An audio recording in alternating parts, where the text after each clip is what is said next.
centaine de femmes dans le monde de l'innovation en France. On l'a fait de visu en présentiel à Paris. Et c'était super. Suite à ça, on a créé le comité de direction dont Louise fait partie avec 5 autres femmes en septembre. Et à la mi-septembre, on était à 200 membres et aujourd'hui, on est à plus de 300. Donc, c'est une communauté qui croît très vite et on n'est qu'au début de l'aventure. Et c'est un de nos premiers événements ce soir. Donc, on a hâte d'avoir vos retours également sur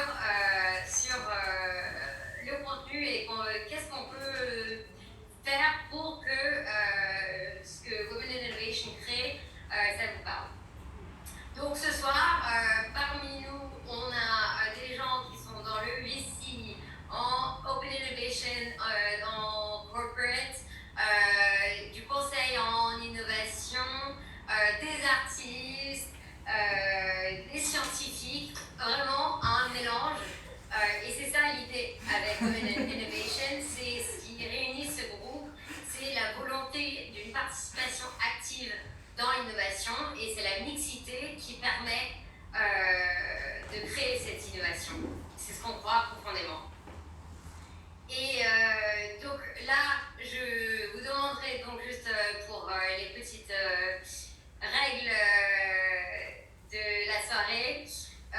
Merci de participer jusqu'à 20h10, si vous pouvez, pour écouter la partie panel. Et si, 20h10 pour jusqu'à la fin de l'événement. Et si vous ne pouvez pas rester jusqu'à 20h10, on vous demande de partir après le panel, car il y aura le workshop après et on a besoin de la participation engagée de celles qui restent. Et on va garder l'événement ouvert jusqu'à 21h. Donc celles qui voudraient continuer à discuter peuvent le faire jusqu'à 21h. Donc, cela dit, je passe maintenant la main à Louise Boupon, qui a donné vraiment toute son énergie depuis plus d'un mois pour organiser cet événement fantastique qui a réuni ce panel incroyable. Et la modératrice du workshop incroyable également. Et donc je la remercie d'avance et je passe la main. Merci beaucoup. Merci Claire. Bonsoir à toutes. On est ravis de vous avoir avec nous ce soir et de vous présenter, j'ai l'honneur de pouvoir vous présenter un panel de femmes exceptionnelles pour le thème de ce soir qui est Parle et sois entendu. Alors Parle et sois entendu avec un masque, c'est un double challenge que nous allons relever ensemble ce soir. Donc avec moi, vous allez pouvoir voir sur ma toute droite Flore Polony. Flore Polony est avocat associée du cabinet Signature Litigation. Elle vient de 10 ans chez Auguste et Debussy.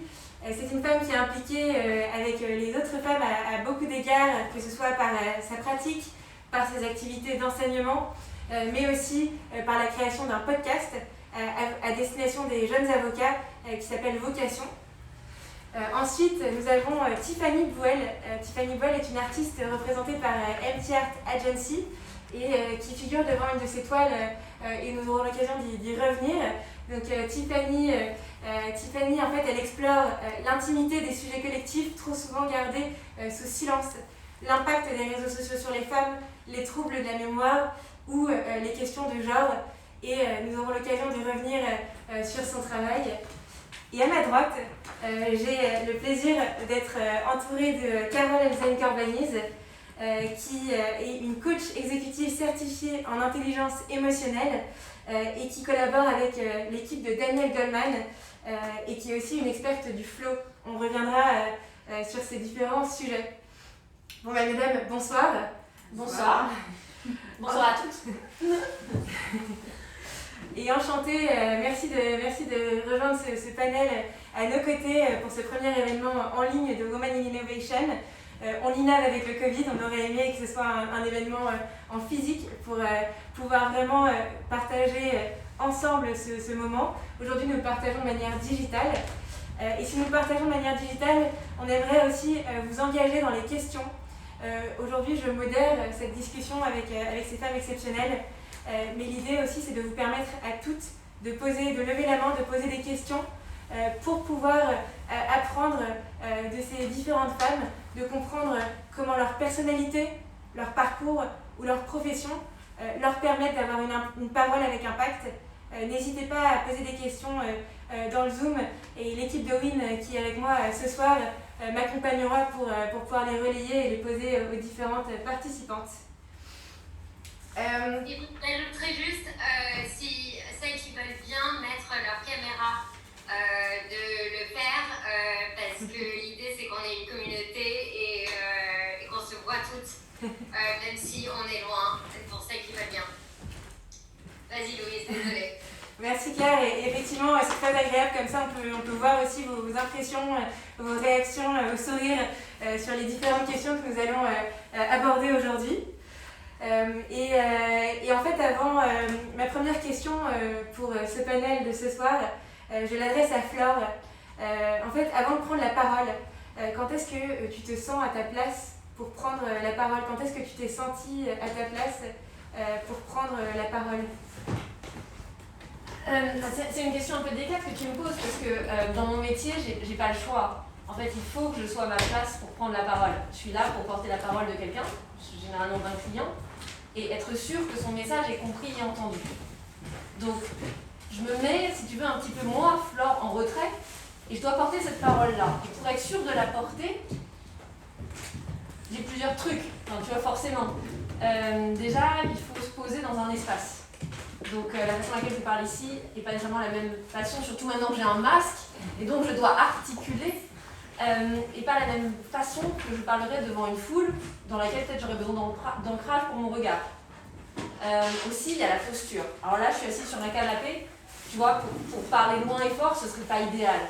Pour parler entre nous, ça va, mais avant, il faut bien quand même dégager ses poumons, faire des exercices de respiration, un petit peu tous ces trucs et astuces que vous trouvez, mais enfin, à tout moment de sa carrière, en tout cas comme avocat, on se les répète, on se les re-répète, parce que enfin, la place, c'est quelque chose qu'on prend, et il faut une stratégie pour ça.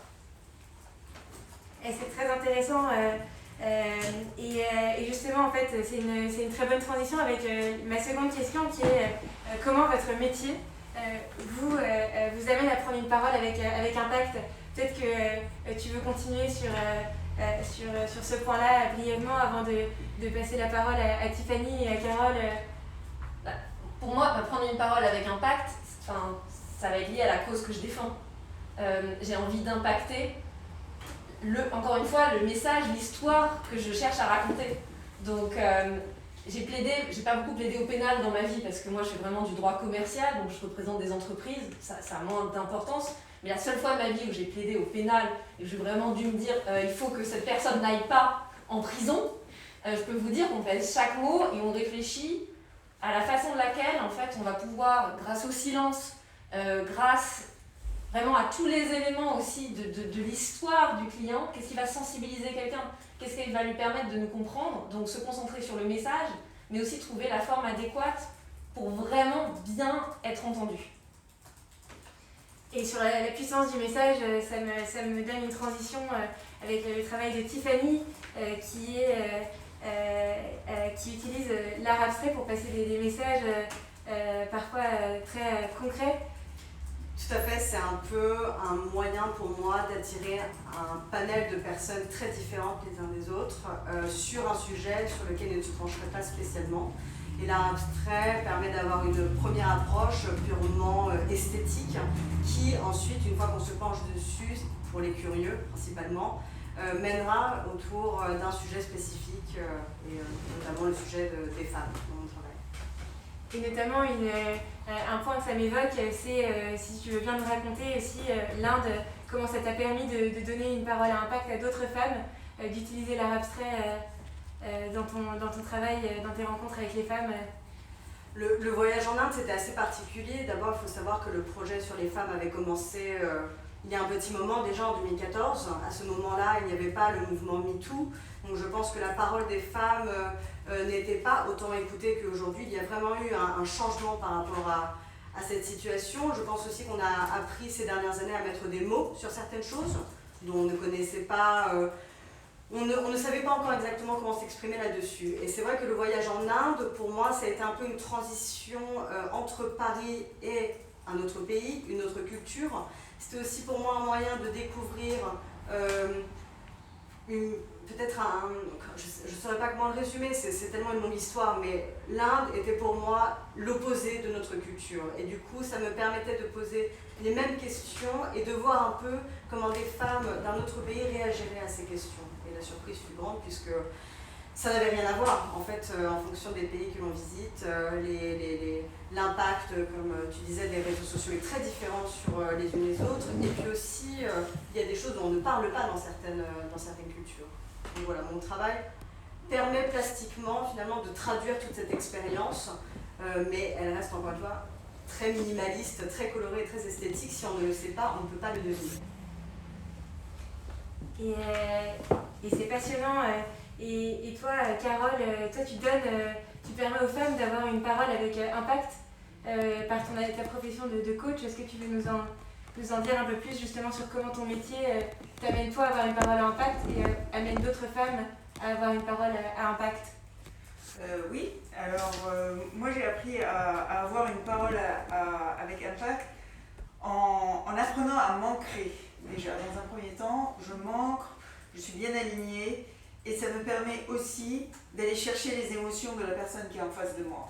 Donc, ce que je cherche, c'est aller atteindre le cœur de la personne qui est en face de moi. Et donc, chaque fois que je m'exprime, j'essaie de créer ce lien. Donc, il faut déjà que moi-même, je sois bien alignée avec mes propres émotions pour pouvoir aller chercher les émotions des autres. Et la façon dont j'accompagne les femmes, c'est effectivement, je les accompagne d'abord et avant tout en leur faisant prendre conscience qu'elles peuvent se donner la permission d'être elles-mêmes. L'authenticité est le premier pas vers une parole à impact. Donc on est bien aligné et ça permet de porter sa parole et de la porter haut et fort. C'est beau. Et est-ce que vous-même, et ça c'est une question que je vous pose à toutes les trois, est-ce que vous avez eu dans votre vie un mentor, un coach qui vous a aidé à prendre la parole parce que vous parlez d'espace, vous parlez de silence, vous nous donnez des tips. Comment est-ce que c'est des personnes sur votre chemin qui vous ont amené à penser ces sujets-là? Quelqu'un veut commencer sur... Alors, personnellement, j'ai pas eu de coach, même si j'ai croisé le chemin de Marie-Claire, mais personne ne m'a aidée. En revanche, c'est en travaillant avec l'intelligence émotionnelle que j'ai vraiment appris à m'aligner, à me centrer et à bien sentir, bien respirer pour pouvoir aller de l'avant. Donc j'ai appris sur le tas, je dirais, avec ma force de conviction. Moi, je pense que pour moi, ce sera un mélange d'observation de personnes que j'estimais charismatiques à l'oral et qui s'exprimaient bien, avec quand même des petites séances de cours particuliers de théâtre pour faire quelques ajustements, pour en fait, idéalement s'enregistrer, en fait, se voir en vidéo, parce que quand on se voit, on comprend tout de suite ce qui passe pas, les hésitations, les choses sur lesquelles on est peut-être moins à l'aise et qu'on aurait moins de lucidité en fait au moment où on les fait. Donc ça, c'est des petites choses qui aident. Et ensuite, oui, des conseils quand même qui m'ont été donnés, parce que j'ai eu la chance au cours de ma carrière d'être très entourée par des mentors qui m'ont dit, là par exemple, typiquement c'est un petit tuyau en début de réunion, surtout les réunions où c'est des espaces compliqués qui peuvent être... en fait, tout le monde va chercher un peu à parler en même temps. Plus la position est compliquée, celle que je viens de défendre, plus il faut que je prenne la parole la première en fait. Parce que c'est un moment où on n'a pas déjà tout dit. Enfin, si j'ai à tout prix besoin à un moment de prendre la parole, c'est pas mal de le faire dès le début. Enfin, il y a des petites choses comme ça qu'on m'a données qui aident. Oui, effectivement, moi aussi je pense que c'est un ensemble d'expériences et aussi d'étapes. Enfin, je vois ça vraiment sous forme d'étapes pour ma part, puisque j'ai mis beaucoup de temps à m'exprimer sur mon travail.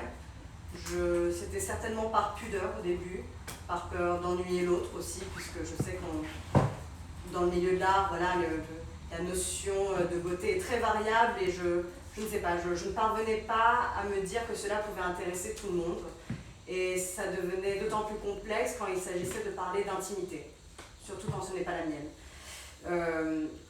J'ai eu, je pense, un vrai déclic au moment où j'ai commencé la performance, qui me mettait en scène pour parler de mon travail. J'ai, avant de m'exprimer dessus, montré sous forme d'image ce que contenait mon travail et les messages que je souhaitais transmettre. Voilà, c'était, je pense pour moi, vraiment le moment où je me suis dit, bon, si j'arrive à danser devant des personnes que je ne connais pas, à produire une œuvre d'art devant une communauté qui n'est peut-être pas sensible à mon travail, a priori, à partir de maintenant, je pourrais m'exprimer librement là-dessus. Et intéressant de voir justement ces différentes étapes et ce chemin aussi que représente la prise de parole et la prise de parole avec impact. Et sur ce chemin, j'imagine qu'il y a des épreuves. Et j'ai une question pour vous. Quelle a été votre prise de parole la plus difficile? Tiffany, toi tu mentionnais justement ce recours à des performances qui t'a aidé à dépasser la difficulté d'une prise de parole. Est-ce que vous, Flore et Carole, vous avez des moments, vous avez fait une prise de parole qui a eu un impact qui a été très difficile pour vous? Est-ce qu'il y a eu un impact dans votre carrière? Un premier non, un premier refus par exemple à formuler? Il s'est passé beaucoup de choses. Carole, moi je pensais par exemple à quand tu as décidé de quitter le monde corporate. Ah oui, là c'est effectivement, il y a maintenant de ça 5 ans, j'ai décidé de sauter dans le vide, de lâcher une carrière corporate assez sympathique d'ailleurs. Mais en fait, je ne sais pas si c'est une prise de parole ou j'ai été poussée par mon intuition et parce que je voulais vraiment. En tout cas, effectivement, cette prise de parole a été décisive puisque j'ai dit non et j'ai sauté. Et effectivement, elle a eu un impact puisque là, j'ai sauté dans le vide et je suis partie vers quelque chose de totalement différent qui m'a permis de me retrouver dans mon flow et d'être complètement alignée. Mais oui, encore une fois, je suis convaincue que la parole impactante, c'est celle que l'on porte avec l'énergie qui sort que l'on a en nous et qui sort. C'est à ce moment-là, on va sortir une parole qui va être posée et qui va être impactante. Parce qu'on la pose avec toute notre énergie et toute notre conviction. Et la conviction, c'est quelque chose d'essentiel également. Donc, je pense que c'est pour cela qu'elle a peut-être été impactante et ça s'est bien passé. J'ai sauté sans encombre. Vers un nouveau chapitre. Et vous, est-ce qu'il y a une situation? Pour ma part, ça n'a jamais été un frein d'être une femme. Je pense que je me suis toujours engagée. J'ai eu pas mal de professions différentes avant de m'aventurer du côté de l'art, puisque c'était la carrière qui me faisait le plus peur, disons-le très honnêtement. La plus instable aussi, certainement. Mais je ne pense pas que, en tout cas dans les secteurs créatifs aujourd'hui, être une femme change quoi que ce soit. En tout cas, pour mon secteur à moi, dans tout ce qui est créatif, que ce soit de la mode, vraiment de la musique également, je ne pense pas que cela soit... Oui. Moi, je pense que dans mon environnement, c'est un petit peu plus compliqué. Mais ce qui le rend compliqué, c'est aussi beaucoup toutes les croyances limitantes qu'on peut s'infliger. Moi, quand j'arrive parfois dans une réunion, je ne vais pas trouver une seule personne qui me ressemble. Je vais me retrouver avec des membres de COMEX, une grosse boîte, qui vont plutôt avoir le profil, mettons, d'ingénieurs entre 50 et 60 ans, auquel forcément je ne ressemble pas. Et soit je me braque et je me dis forcément ils ne vont pas me donner la parole, ou ils ne vont pas m'écouter, ou ils ne vont pas être intéressés par mon message, soit en fait j'oublie un petit peu toutes ces problématiques et je viens là pour faire mon boulot. Je le fais du mieux que je peux, de la manière la plus sereine et calme possible, et tout le monde va oublier en fait. Je pense. Pas nécessairement toujours, parce que voilà, il y a quand même des situations qui sont particulières. Mais voilà, en tout cas moi j'ai décidé de ne jamais me mettre de frein. de me laisser faire mon travail. Et ensuite, s'il y a des remarques un peu désobligeantes ou si, je les laisse exister et je passe à la suite. Et quitte à venir, et ça je l'ai déjà fait dans ma carrière, avec un avocat plus senior, si j'ai besoin d'un coup de main, et ça, honnêtement, je le fais, mais sans problème. Enfin, je suis passée à une autre étape. Il y a eu un moment, peut-être il y a 5 ans, où ça me mettait en colère, parce que je me disais, c'est pas juste, c'est moi qui ai fait tout le boulot, je vais pouvoir porter le dossier jusqu'à la fin. Mais quand j'ai vu, en tout cas j'ai analysé que la résistance venait du fait que j'étais une femme jeune, j'ai pas hésité à me faire accompagner d'un homme plus senior. Et ça a débloqué les situations. Alors ensuite, est-ce que c'est acceptable, est-ce que ça l'est pas? On peut en débattre. Moi, je préfère me dire, je continue ma carrière sereinement et je pave the way, je laisse une trace pour que ce soit possible, en tout cas pour la suite, que les choses soient de plus en plus faciles. Moi, je pense, je vous ai bien écouté, mais de ma propre expérience, moi, j'ai pas l'impression d'avoir fait une carrière genrée. Je me suis pas posé la question, je me suis jamais posé la question de savoir si j'étais une femme et si j'étais au bon endroit au bon moment, en fait. Et pourtant, j'ai fait une grosse partie de ma carrière dans un milieu très masculin, pas le plus élégant possible, mais je me suis jamais posé la question, en fin de compte. En fait, très vite, je me suis dit, j'ai mes compétences, j'ai mes capacités intellectuelles et éthiques, et ça, c'est ça qui est important.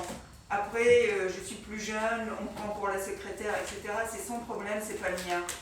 Et je sais ce que j'apporte, je sais où est ma valeur ajoutée. Et en fait, j'ai tracé mon sillon comme ça.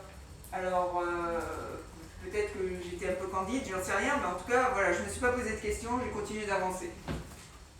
Et c'est vrai que c'est un point qui était revenu pas mal dans nos échanges préliminaires.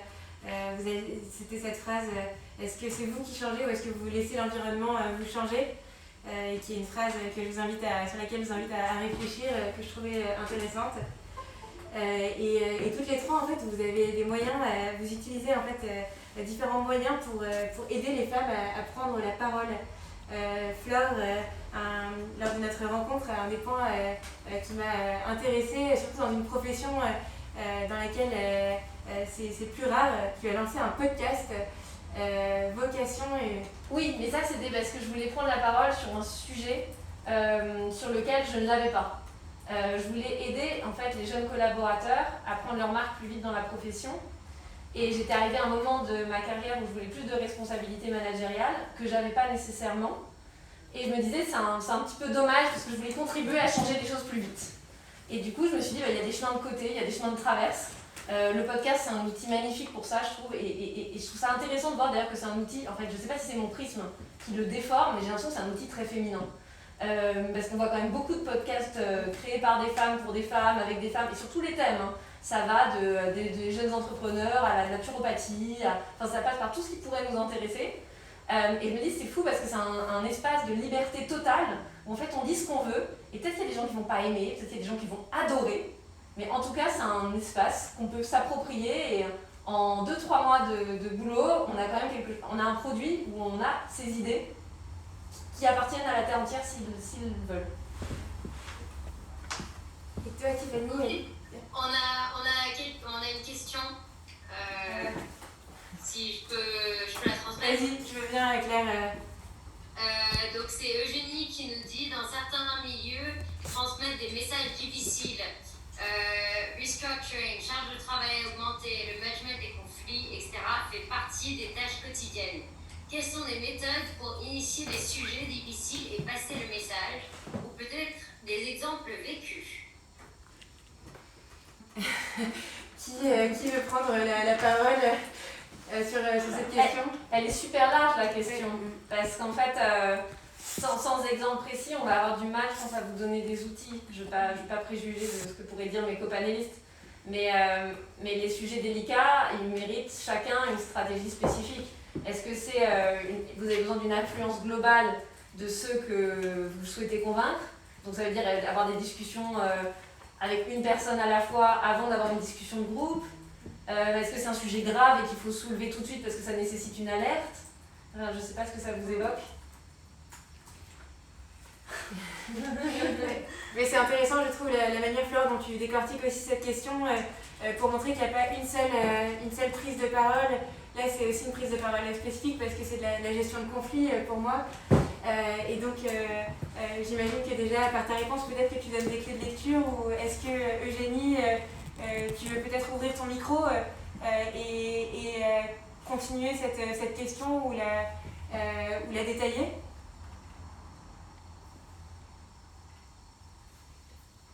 Oui, je pense que ça dépend je suis d'accord que ça dépend des situations. Il y a des sujets vraiment très délicats qui ont besoin d'une approche one-to-one, face-to-face. Mais peut-être vous avez des conseils peut-être sur l'intelligence émotionnelle, parce que peut-être parfois si la femme aborde des messages difficiles à passer, management des conflits, est peut-être perçue différemment. Ok. Bien sûr, l'intelligence émotionnelle est un atout majeur quand on est en situation de conflit et qu'il faut passer un message. Le point de départ, c'est la personne qui va passer le message, déjà elle-même je dirais la première étape, c'est la personne elle-même qui est le messager, doit elle-même être, pas d'accord, mais alignée avec les émotions que ça suscite chez elle. Pourquoi ? Parce que, évidemment, quand supposons que on doit annoncer une très mauvaise nouvelle, une restructuration ou un plan de départ non volontaire, c'est un stress. Eh bien déjà, il faut déjà soi-même prendre ce stress et se dire, ok, qu'est-ce que j'en fais ? La situation est ce qu'elle est. Donc on part d'une première étape, c'est de dire, j'accepte la situation telle qu'elle est, puisque de toute façon, je ne peux rien y changer. Donc ça, c'est l'acceptation de la situation. C'est une des compétences de l'intelligence émotionnelle, c'est évidemment, j'accepte les choses qui sont là parce que je ne peux pas les changer. À partir du moment où je les accepte, eh bien, je vais déjà mettre mon cerveau en marche pour aller chercher une alternative. Et en allant chercher l'alternative, ça va m'aider à construire un discours qui va être plus posé et plus objectif. Et ça va permettre d'établir un échange qui est probablement plus construit que d'arriver et de poser un sujet brûlant sur la table en créant pas mal de stress. Donc, le sujet est très large, en fait, on pourrait en parler pendant 3 heures. Je dirais que premier point, c'est vraiment partir de la situation, accepter la situation et se dire, ok, qu'est-ce que je fais avec ? Ça va me permettre de sortir des opportunités, enfin je vais voir des opportunités dans cette situation de crise et ça va me permettre de construire un dialogue qui est un peu plus positif quand bien même la situation est une situation de crise. Je ne vais pas tenir la... Non mais merci Carole pour ça. J'espère que ça a répondu à votre question, Eugénie. Oui, merci. Alors, s'il y a d'autres questions, n'hésitez pas à me... Oui, il y a Lina qui nous pose... Lina, je peux la poser directement d'ailleurs, si tu veux, plutôt... Oui, d'accord. Ouais. Bonsoir tout le monde. Donc, ma question c'était comment avez-vous réussi ou non à utiliser votre voix pour insuffler un changement au sein d'une équipe ou d'une structure ? Parce que par exemple, bon, là on a commencé par le regarder à travers le prisme d'être une femme ou non, et certaines d'entre vous disaient que ça n'avait pas fait ça n'avait pas été une source de problème. Néanmoins, si on est par exemple junior dans une équipe et qu'on a un œil nouveau sur certaines choses, il y a souvent une opportunité pour utiliser notre voix et se faire entendre et proposer des changements. Le problème, c'est que souvent la voix est trop petite.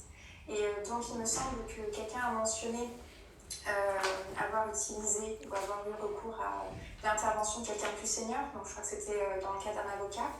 Donc ça, j'imagine que c'est pour avoir une espèce de crédibilité ou d'avoir d'avoir un appui un petit peu plus haut dans la hiérarchie. Mais à votre échelle à vous, qu'est-ce qui a fait que vous avez réussi à vous mettre dans une position pour argumenter et vous faire écouter quand vous aviez donc un changement à proposer ou une idée à mettre en place? Ça m'amuse que vous parliez de ça en ce moment parce que j'ai beaucoup vécu le fait d'essayer de modifier une structure sans vraiment y arriver. Et là maintenant, je le revis un petit peu dans un autre cadre, avec en même temps des gens plus jeunes qui veulent aussi des changements. Et du coup, j'ai l'impression qu'on est tous très préoccupés par insuffler du changement et tout le monde, vous savez déjà, à la base, résiste beaucoup au changement. Donc, prendre la parole pour insuffler du changement, c'est vraiment peut-être quelque chose d'aussi difficile que, comme en parlait Carole, de gérer un conflit.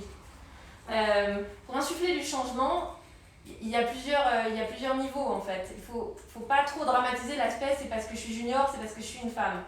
Pour moi, il faut vraiment réfléchir sur la pertinence des idées. Parce que quand on est junior, et c'est normal et heureusement, et c'est une énergie qu'on veut que tout le monde ait, il faut essayer d'insuffler des changements. Mais il y en a qui ne vont pas être possibles parce que la structure s'y oppose, parce qu'en fait, vous vous rendez pas compte, mais il y a peut-être déjà eu 6 ans de réflexion exactement sur ce sujet-là qui ont échoué et vous n'avez pas ce panorama historique.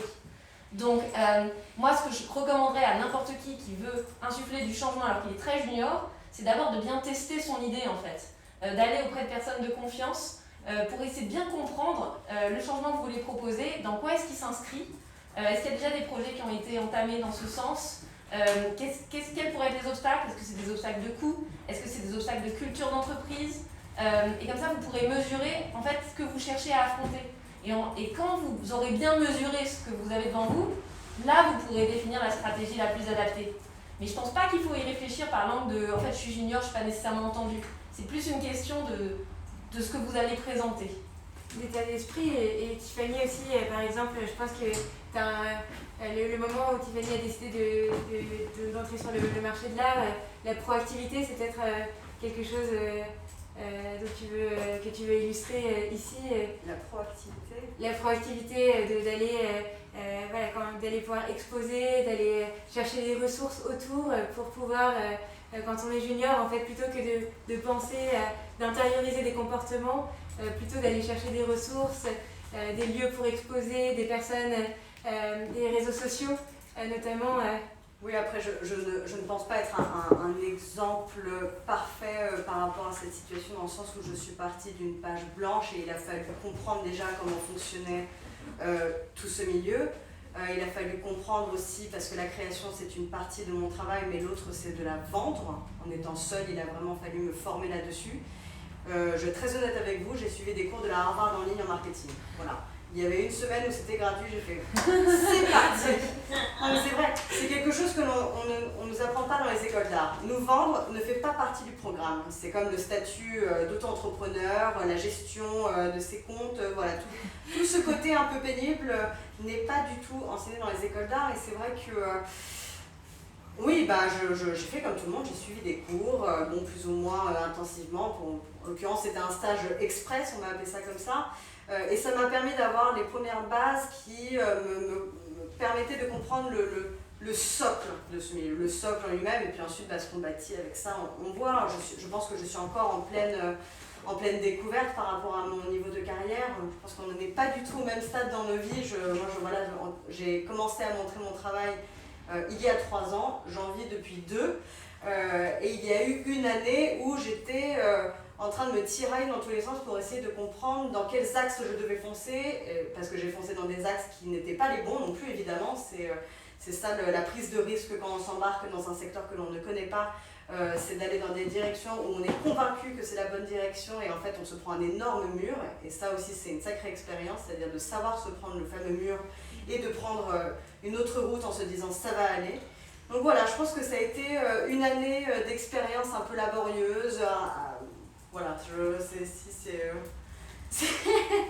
un retour d'expérience qui est très intéressant, je pense, et qui peut inspirer quand on te voit aujourd'hui, de voir ce beau chemin parcouru justement en peu de temps, un chemin avec impact, en ayant été proactif et en s'affranchissant de l'état d'esprit initial qui peut être je suis une femme, je suis junior, c'est un marché complexe. C'est pour ça que je me permettais Après, femme, junior, je ne sais pas trop si tout ça est rentré en jeu. C'était plutôt, je pense que c'est important quand on entreprend un nouveau projet de savoir se prendre un savon et de ne pas le prendre personnellement. Quand on débute une carrière dans un secteur où on découvre tout, le plus difficile c'est de tenir tête à ce nouveau milieu et d'admettre que l'on n'a pas toujours raison, que ses idées ne sont pas toujours les meilleures non plus, et qu'en fait on a tout à apprendre. Et je pense que c'est une vraie force de se prendre un mur et vraiment de savoir le réceptionner, de se dire « Ah, pourquoi je me le suis pris ?» et comment ne plus se le prendre surtout. Ça a vraiment fait la différence. Il y a un vrai conseil que je peux donner et qui est valable, je pense, pour tous les secteurs, c'est le savon, ça fait pas si mal que ça, si on sait le réceptionner. Et tu devances ma question qui était justement quel est un peu le conseil que vous donneriez aux femmes du panel. Donc merci Tiffany. Flore et Carole, je ne sais pas laquelle d'entre vous veut commencer sur cette question. Mais c'est très agréable à entendre et c'est très inspirant aussi, j'imagine, pour les femmes qui sont là aujourd'hui. Le meilleur conseil. Moi, je pense exactement comme Tiffany. Des savons, on s'en prend forcément en fait. On n'arrête pas d'essayer de les éviter. En fait, on s'en prend. Et moi, le seul recul que j'ai de ma petite carrière, de début de carrière, c'est que, en fait, il y a un mérite juste à rester, à les tolérer. Non mais on apprend, en fait, si on est capable d'apprendre de chacun de ces savons, en fait on fait des bonds qui sont à chaque fois plus grands. Donc c'est très cliché de le dire, mais vraiment je vois vraiment que ça en fait, la capacité à apprendre de ses erreurs, à avoir le courage d'en commettre et de continuer.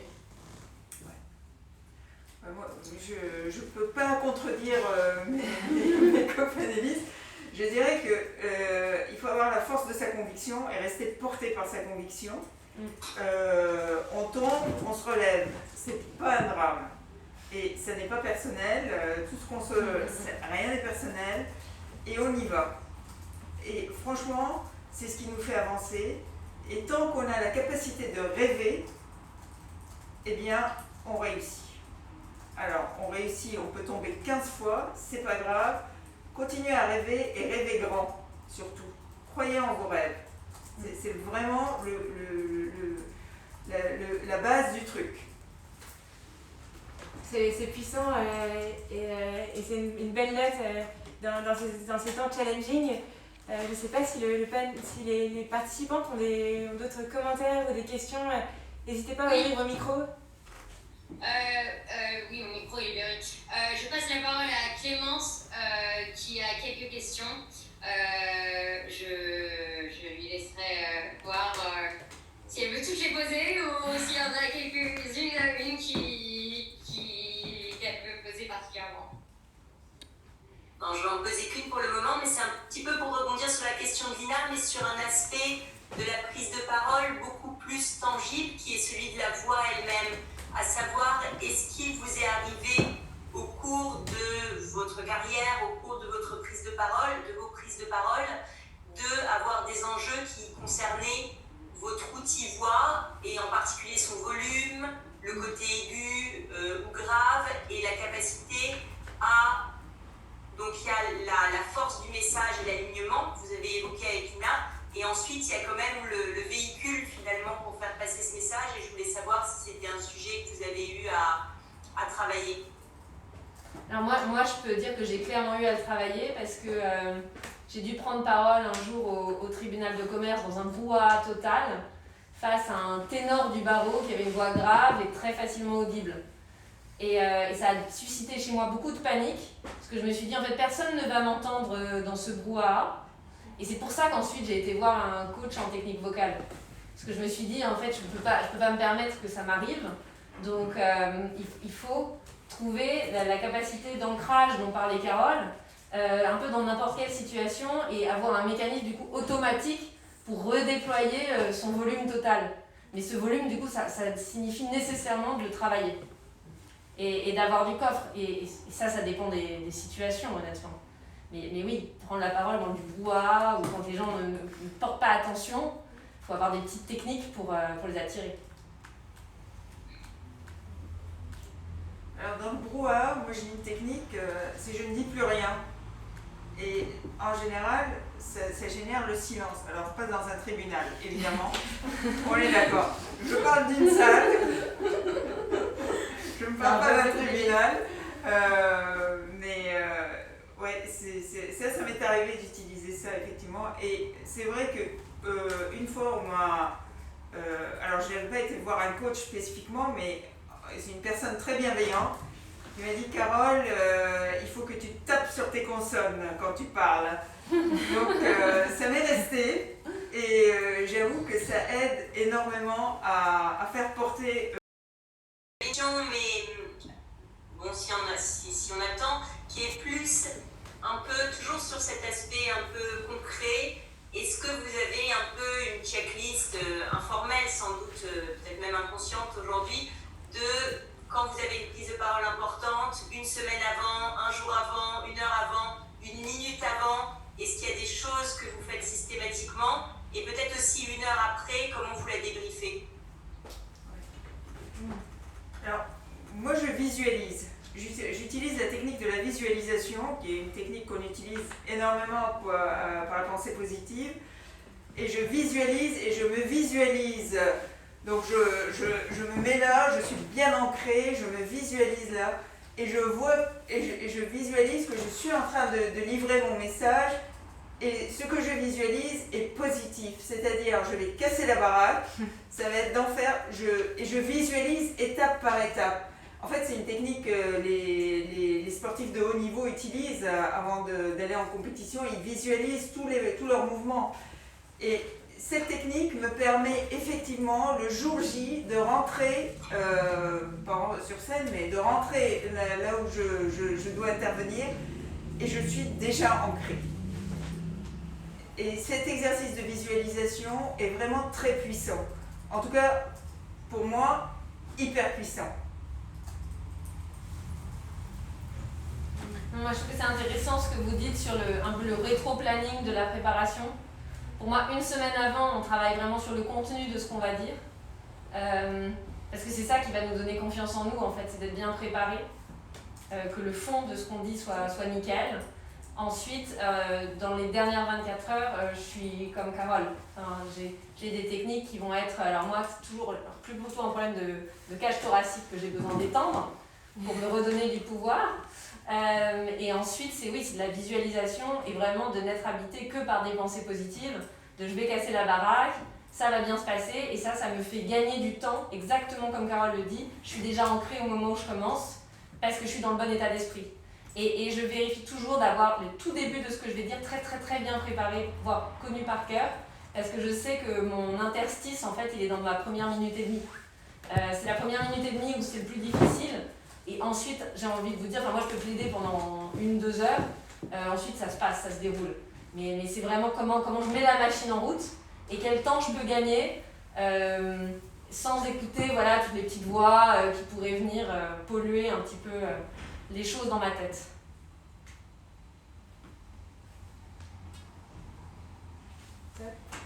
Moi j'ai une question. Il y a pas de question des autres, donc je me permets. Donc je suis franco-américaine et comme vous aurez peut-être dû l'entendre, j'ai un accent un petit peu quand je parle français. Parfois je fais des anglicismes et ça peut être le contraire pour beaucoup de femmes en France. C'est soit dans mon cas, soit c'est dans un cas, c'est des femmes qui viennent d'ailleurs. Ou c'est des Françaises qui ont besoin de s'exprimer en anglais. Comment est-ce que vous faites, même si vous êtes bien à l'aise dans votre langue, dans la langue française, pour que tous les outils, toute cette visualisation dont tu as parlé, par exemple, que tout cela, ça vous permette d'être autant à l'aise dans une autre langue? Moi, je fais exactement pareil. Je peux plaider en anglais. Je vais faire pareil. Et je sais que la seule chose qui va me décontenancer, c'est si à un moment je bute sur un mot. Parce qu'il y a peut-être un moment où je ne vais pas trouver le mot aussi vite. Et du coup, dans ce cas-là, en fait, je respire. Et je m'autorise à reprendre mon souffle. Et je me dis aussi, j'ai un peu cette pensée que de toute façon, tout le monde sait que je plaide dans une langue qui n'est pas la mienne et que les gens qui m'entourent sont nécessairement bienveillants. Alors c'est sans doute une croyance, mais je m'appuie à mort sur cette croyance, c'est-à-dire que tout le monde se doute que c'est pas un exercice nécessairement facile de faire une prise de parole en public dans une langue qui n'est pas la sienne, surtout quand c'est devant un auditoire qui est nombreux, et j'y vais. Avec le sourire, ça aide toujours aussi beaucoup. Même si vous le voyez pas là, mais en sourire. Les autres, vous avez des réactions par rapport à ça ou... Alors, je me suis jamais posé la question, je suis trilingue et des fois ça se bouscule dans ma tête. Mais du coup, avec le sourire, je place un mot dans une autre langue et ça passe comme une lettre à la poste. Franchement, je ne m'arrête pas à ça. Il y a longtemps que j'ai arrêté de faire un traumatisme là-dessus.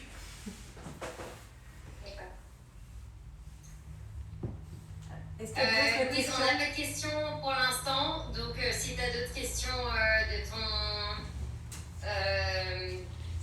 de ta liste. Voilà, j'ai peut-être dans mes questions, je pense qu'on a toujours... Voilà, très bien.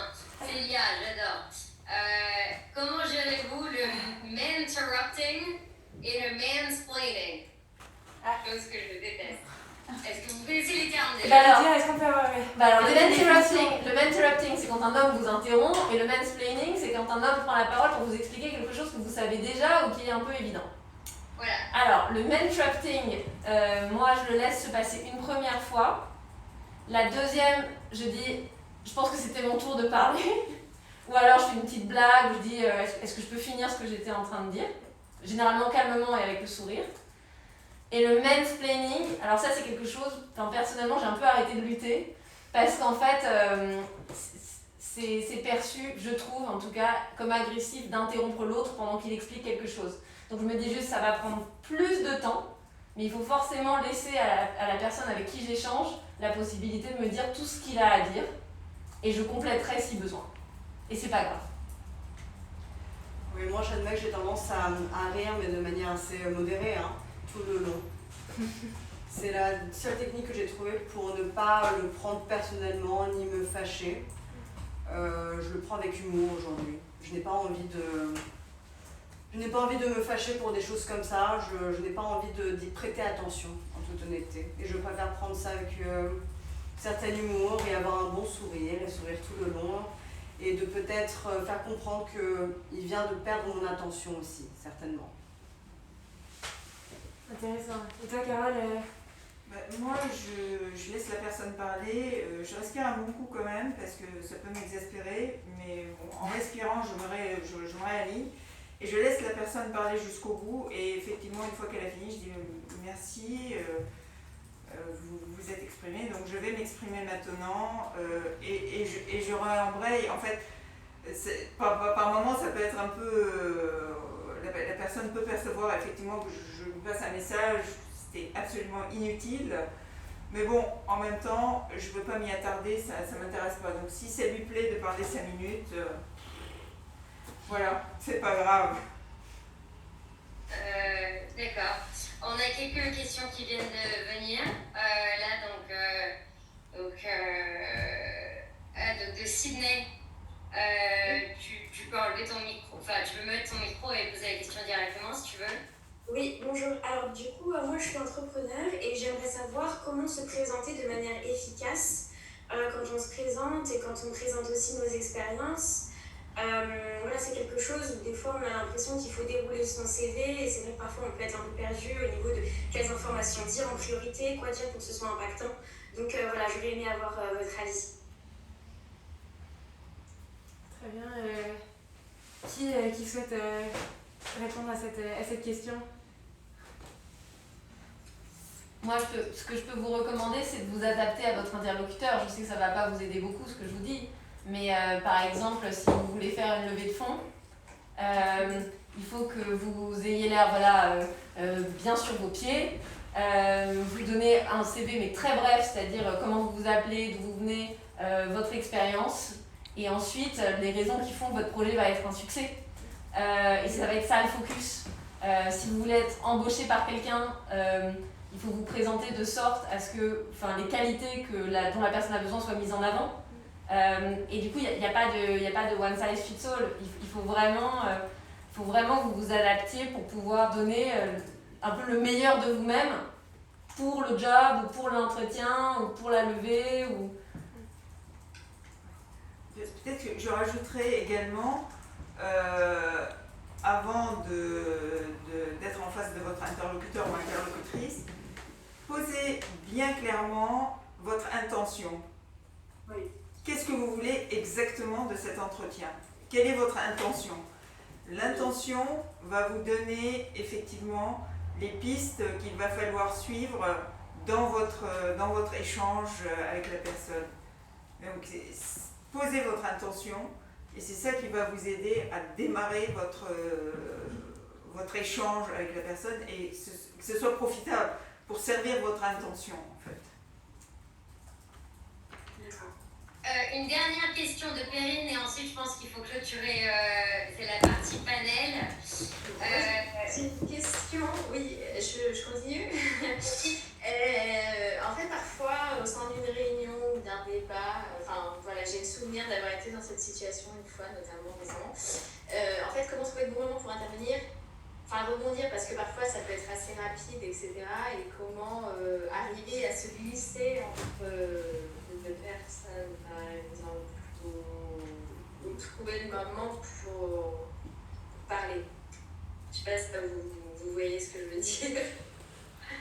Moi, je vois très très bien ce que tu veux dire. Je trouve que ce sera super difficile, donc j'espère que Tiffany ou Carole a quelque chose à répondre, parce que... La technique pour pouvoir...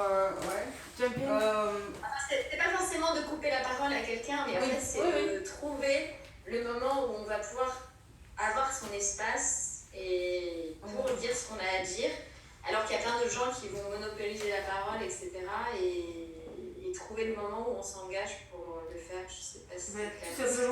Tout simplement s'exprimer et dire moi je souhaite prendre la parole. C'est très simple. En tout cas c'est ce que j'ai fait pendant toute ma carrière. Hein.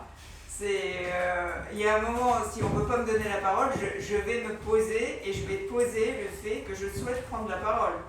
Donc, d'accord. Et en général, on vous la donne. Ok. Merci. Ouais, moi je sais pas, parce que j'ai été dans des environnements où en fait vraiment personne ne voulait me la donner cette parole. Donc quand bien même je m'agite, quand bien même je dis... Et puis ensuite ça devient hors de propos, donc on devient un peu idiot parce qu'on a raté le bon moment. Ça crée beaucoup de frustration, on devient un petit peu omnubilé par la frustration de ne pas avoir réussi à faire le point, du coup on rate l'occasion suivante, pour poursuivre nos idées j'entends. Oui, mais là, voilà, exactement. Donc voilà. Alors, moi je sais pas trop. Moi j'ai toujours évolué dans un milieu anglo-saxon, hein, donc peut-être que... C'est plus soft, peut-être. les codes et les coutumes dans les entreprises en France, je sais pas trop. Hein.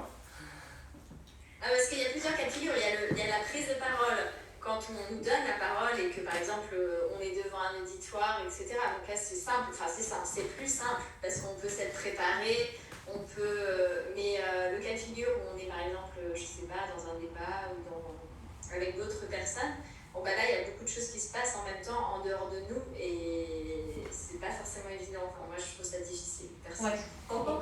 Et ce qui m'a rassurée récemment, c'est de voir les difficultés qu'avait eu Éric Dupond-Moretti à prendre la parole à l'Assemblée nationale, sa première tentative. Ça m'a beaucoup rassurée parce que je me suis dit en fait on est tous habitués à une certaine forme d'environnement dans lequel on a une expérience importante et du coup ça devient facile. Alors que ça n'était pas au début, mais on n'a pas tous vu les démarrages d'Éric Dupond-Moretti, on n'était pas là. Enfin, en tout cas, me concernant. Et du coup de me dire, en fait on a changé d'environnement et là ça marche plus, il doit réapprendre. Je me suis dit ok, on a tous du boulot à faire, on doit tous trouver notre technique, mais voilà, il n'y a pas besoin de se noter ou de s'évaluer par rapport à ça, c'est un chemin. Ouais, exactement. Ok, merci. Louise. Donc merci beaucoup Flore, Tiffany et Carole pour ces interventions particulièrement pertinentes et inspirantes. Et aussi à toutes les femmes qui ont posé des questions. Et à toutes celles qui ont écouté, on espère que voilà, on vous enverra un questionnaire avec des feedbacks. C'est notre premier événement, donc on est preneurs de feedback constructifs pour toujours mieux répondre à vos questions et s'assurer qu'on remplit notre mission aussi des femmes dans l'innovation. Et qu'on va permettre à un maximum de femmes d'acquérir des postes dans l'innovation, d'avoir un impact. Donc n'hésitez pas à répondre à ce questionnaire-là. Maintenant, je vais assurer une transition avec la deuxième partie de l'événement de ce soir, qui est donc un workshop qui va être animé avec le masque. Miss, pardon de t'interrompre. Juste si on peut faire, s'il y a une petite demande, tout le monde, s'il peut enlever les micros pour faire un applaudissement à distance pour remercier le panel. Donc si tout le monde peut mettre leur micro. Génial.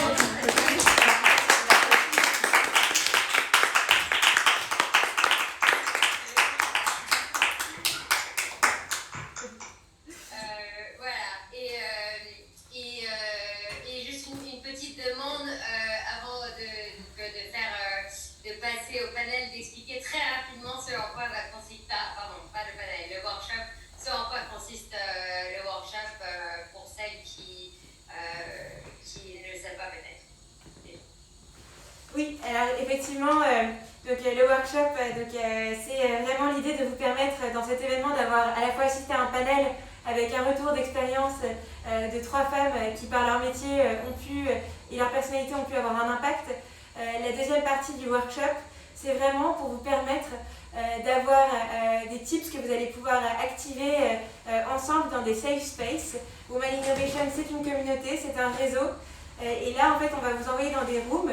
Dans des rooms, c'est du franglais, on en parlait tout à l'heure.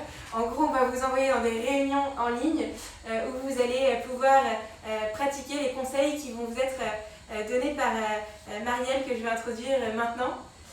Donc Marielle, on a la chance de pouvoir avoir Marielle, donc elle n'est pas aujourd'hui avec nous dans cette salle, mais Marielle, à qui je vais passer la parole, est une coach expérimentée qui a une carrière passionnante derrière elle de comédienne et de voix off pendant plus de 16 ans, qui coach des participants à des TED Talks et qui s'apprête à lancer un sommet qui peut-être inspirera et intéressera nombre d'entre vous, qui s'appelle Grandeur d'âme, qui est dédié au leadership féminin et qui commence le 2 novembre.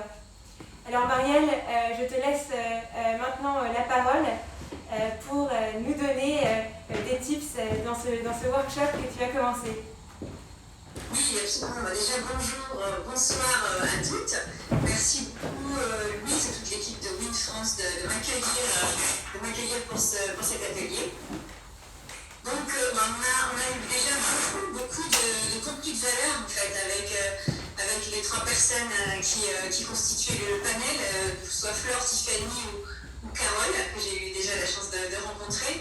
Il y a vraiment des retours d'expérience sur lesquels je vais forcément revenir parce qu'il y avait plein de choses déjà très pratiques qu'elles ont délivrées. Alors, moi, j'ai envie d'insister sur une chose, c'est sur le corps. Parce que l'impact, ça passe par le corps et en général, en entreprise, quand on doit préparer une prise de parole et qu'on a un petit peu peur, qu'on est nerveuse, la première chose qu'on fait, c'est qu'on se jette sur son ordinateur et sur son PowerPoint pour créer son contenu.